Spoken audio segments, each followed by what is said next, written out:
And welcome everybody to another edition of the GSMC Football Podcast, brought to you by the GSMC Sports Network.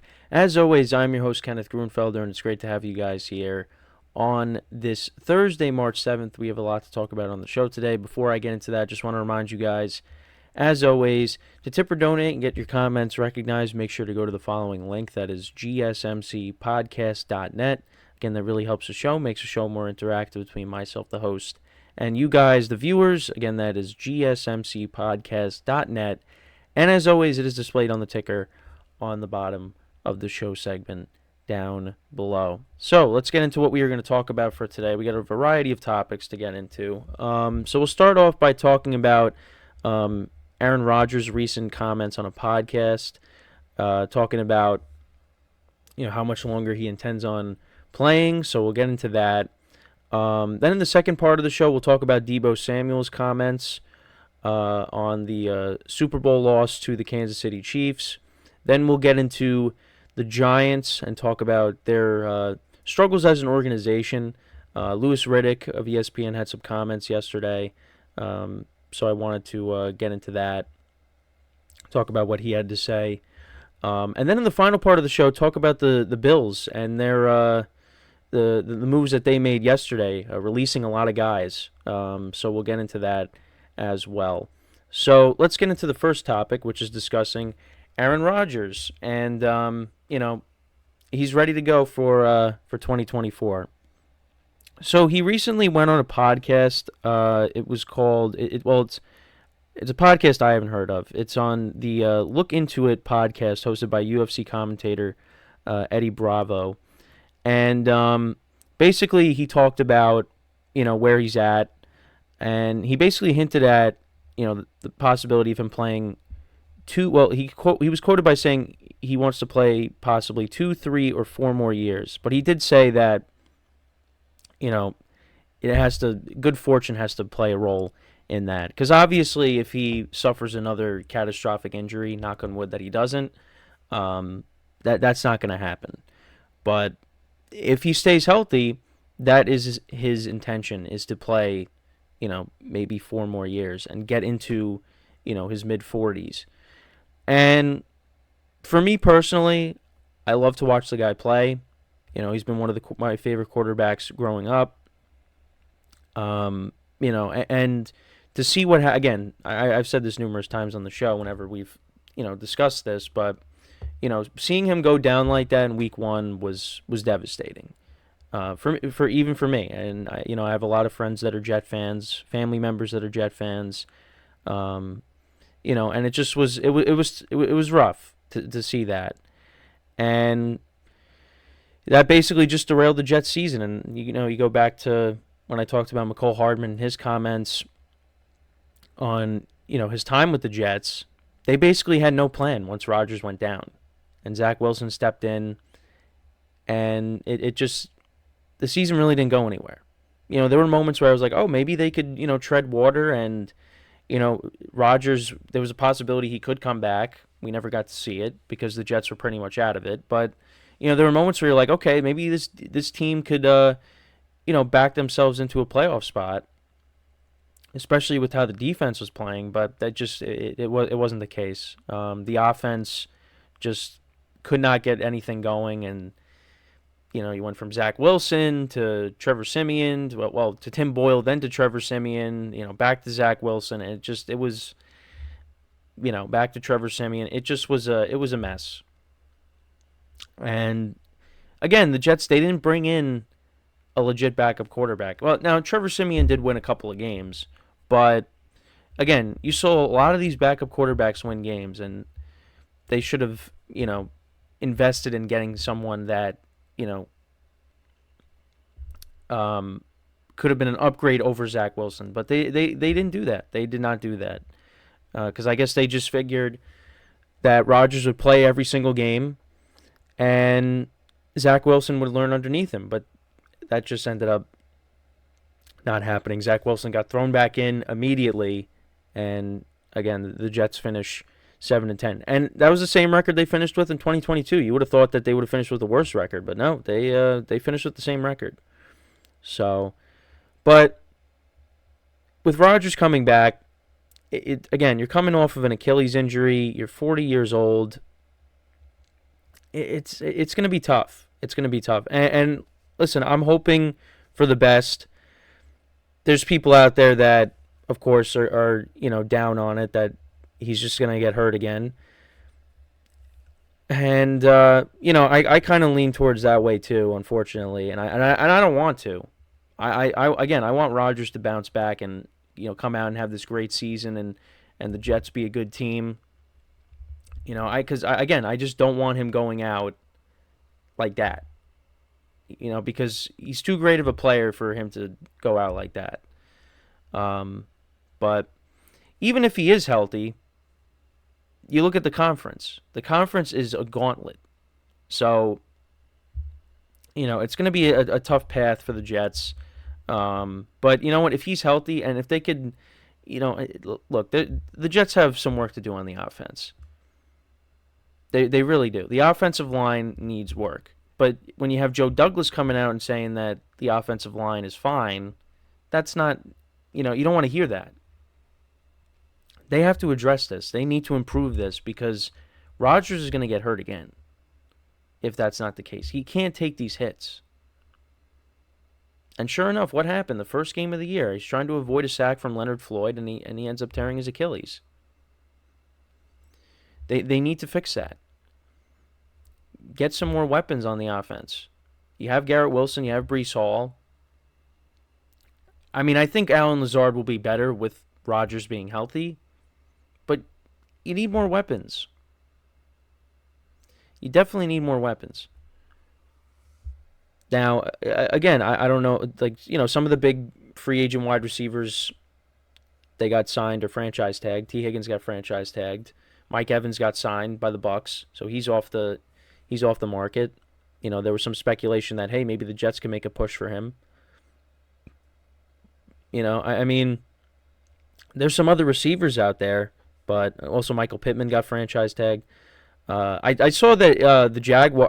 I'm interested to see where Calvin Ridley ends up because it seems like there's conflicting reports. The Jaguars want him back, but now it seems like he's unlikely to go back to the Jaguars because now they just used a franchise tag on Josh Allen. So now, they could try to work on a deal to get Ridley back, but is that going to happen? I don't know. But it seems like he might not come back. So I'm interested to see where he can end up. Maybe the Jets are a team that try to bring him in. But I don't know. It's just the Jets have some issues on the offense. And when you have a 40-year-old quarterback, you need to, you got to protect him and you got to give him weapons. And there are some weapons on the Jets offense, but, Garrett Wilson, Breece Hall, like I said. But they need to do more. And that's why I always, whenever I talk about Rodgers and, the guys that he recruited, again, go back to what Brady did in Tampa. They drafted a left tackle, they built this offensive line for him.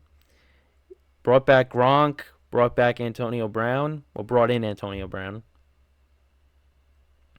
And you already had Mike Evans and Chris Godwin there. Leonard Fournette you brought in, and they ended up winning the Super Bowl. And they had a good defense. And, again, good defense. Jets have a good defense.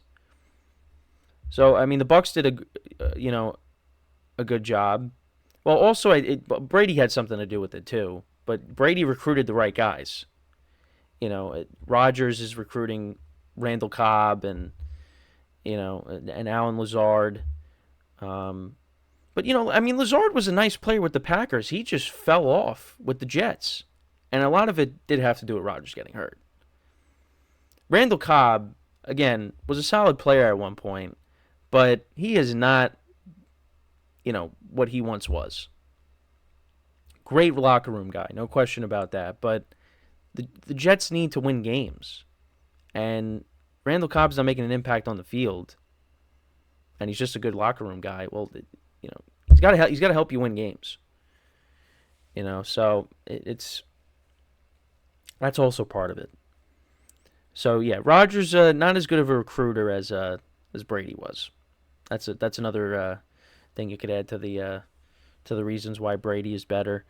Um, but look, I hope Rodgers plays for 4 more years. That would be awesome. But it's hard to say that. And look, the vast majority of people are going to say that it's not going to happen. But I'll try to be in the minority and say, you know what, maybe it can happen. I'll go against the grain, and be on the side of, you know what, he could do it. He could do it. But I mean, if he suffers another injury, another major injury next year, then all bets are off. But again, the Jets have to do something. They cannot go into next season the way the offense is. They have to. They got to add. They got to add to it. Whether it's through the draft, through free agency. I mean, if they make a trade somehow. I mean, I know they were looking to trade for Devontae Adams, but that's not going to happen. That's not happening.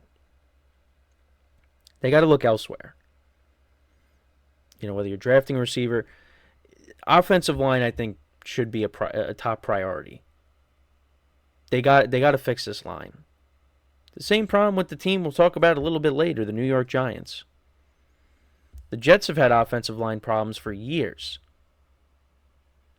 So they got to fix this line. They have to. But who knows? I mean, we'll see. Free agency's coming up, the draft in the coming months as well. We'll see what they end up doing, but I mean, you're banking on Vera Tucker to come back and be healthy. He's been hurt.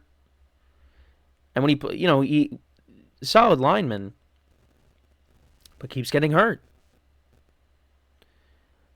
Mekhi Becton, they banking on him coming back, and he dealt with injuries. They need to fix it. So right now you got. So this is kind of what ESPN has on their depth chart. So you got Carter Warren, Connor McGovern. Some of these names I can't even pronounce. I'm not even going to. But and Mekhi Becton left tackle. But yeah, so Vera Tucker obviously got hurt. But yeah, the line definitely needs some work. And if they don't fix it, again, it's going to be a repeat. It's going to be a repeat. Definitely need another receiver. They did release CJ Uzama, so at the tight end spot. Tyler Conklin actually wasn't bad for them. So, but we'll see what they end up doing. And also on top of that, is it possible that maybe they could draft another quarterback? Maybe you draft one, you bring in a veteran. Because again, Rodgers, who knows? I mean, he could say he intends on playing, multiple years. But if he gets hurt, maybe he says, you know what? I keep getting hurt. I got to walk away. And then you're left with nothing. At least if you could you draft a quarterback, maybe you at least have some kind of contingency plan. But I don't know. It's all just hypotheticals. It's just if he gets hurt, maybe you draft a quarterback, so at least you have a contingency plan. But I don't know. Again, we have to see how it all goes. But yeah, it's a year-to-year thing. I mean, you just got to hope for the best. And for me, I hope he stays healthy. I hope he goes out there and balls out. But again, the Jets, they have some issues that they need to address, specifically on the offensive side of the ball.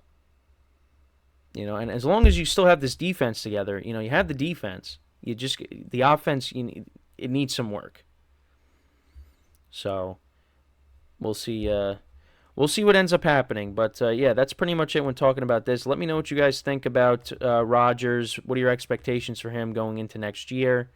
What do you think the Jets can potentially do? Whether it's in the draft, free agency, what moves do you think? What players do you think they could either draft or sign in the offseason? So With that being said, we're going to take our first break. When we come back, we'll talk about Deebo Samuel, his comments reflecting on the Super Bowl loss to the Kansas City Chiefs.